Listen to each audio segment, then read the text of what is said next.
Alors voilà, je voulais en parler dont effectivement. parle Lou Elizondo. Exactement. Il faut savoir qu'au Pentagone, Luis Elizondo, évidemment, à un moment donné, s'est rendu compte qu'il y avait des gens qui ne voulaient pas faire la lumière sur ce sujet-là. Et puis s'est aperçu que c'était en fait un groupe de croyants, de chrétiens, qualifiés de fondamentalistes quelque part, Fondamentaliste, oui, tout voilà, à fait. parce que en fait pour eux, les vies exogènes n'existeraient pas, ce ne serait que des manifestations sataniques. Voilà, le mot est lâché. Et effectivement, quand on est comme ça dans des croyances religieuses que l'on met en avant, et Louis Elizondo le dit lui-même, il est croyant, bien que non pratiquant, il n'a jamais laissé ses croyances empiéter sur son travail, et à juste titre.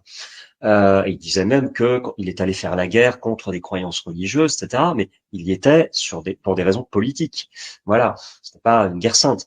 Donc, évidemment, il dénonce cette idée-là du fondamentalisme religieux au Pentagone, hein, bien sûr, ce sera pas n'importe où. Donc c'est là où ça peut être un peu dangereux aussi.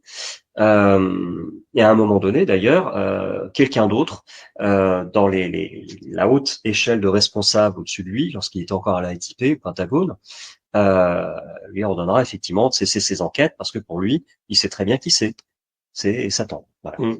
Ce qui est un problème d'ailleurs, parce que dans le fond, combien même ce sont des démons, est-ce que des gens qui sont censés garantir la sécurité des citoyens peuvent rester les bras croisés? Voilà, c'est ça. Et puis tu parles du mot démon, mais si on remonte en arrière, l'étymologie du mot démon, c'est quoi?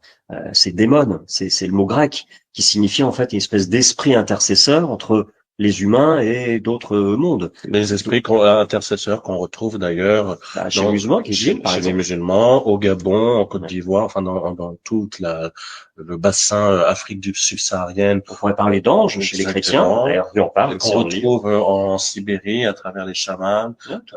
Donc c'est effectivement ça fait sens, mais il faut reciter ce propos de Lou Elizondo. Euh, qui dit deux choses intéressantes. En tant qu'espèce, nous avons du mal à accepter que les choses que nous ne comprenons pas soient réelles. Ouais.